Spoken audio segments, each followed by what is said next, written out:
Dans le Pacifique, les avions suicides japonais, qu'ils appellent kamikazes, fondent sur la flotte américaine.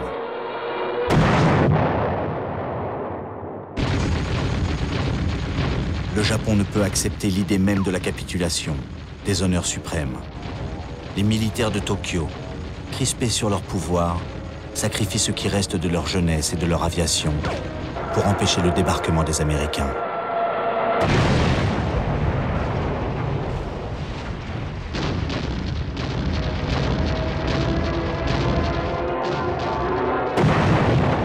Les États-Unis choisissent alors d'éviter ce débarquement, dont ils pensent qu'il va leur coûter 1 million de morts, et déclenchent l'enfer atomique. Les 2 premières bombes nucléaires de l'histoire font en 1 seconde plus de 100 000 victimes et permettent enfin à l'empereur Hirohito de demander la paix sans perdre la face. Il a fallu la bombe atomique pour que les soldats et les officiers japonais acceptent de faire ce geste, si contraire au Bushido, le code de l'honneur. Mais plusieurs milliers d'entre eux s'y refuseront et s'enfuiront dans la jungle. Le dernier sortira de sa cachette et se rendra en 1975. Dans la baie de Tokyo, à bord du cuirassé américain Missouri, l'émotion étreint les représentants des nations alliées, chinois, anglais, russes ou français, avec le général Leclerc. Ils ont le privilège d'assister à la reddition japonaise qui marque la fin de la Seconde Guerre mondiale. C'est le général MacArthur qui représente les vainqueurs.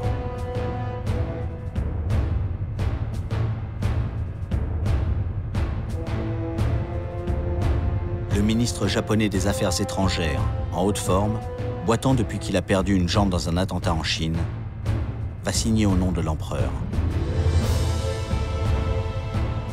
Il l'a rencontré la veille et il lui a dit « Il faut que nous fassions de ce jour de deuil le premier jour de naissance d'un nouveau Japon. Ainsi nous pourrons aller à cette cérémonie la tête haute. »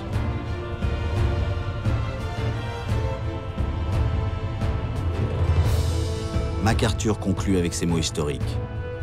« Mon plus grand espoir ainsi que celui de toute l'humanité est que de cette cérémonie solennelle naisse un monde meilleur.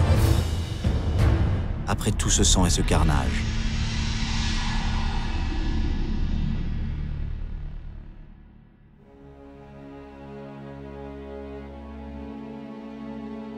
Cette guerre a fait 50 millions de morts, 2 fois plus de victimes civiles que militaires.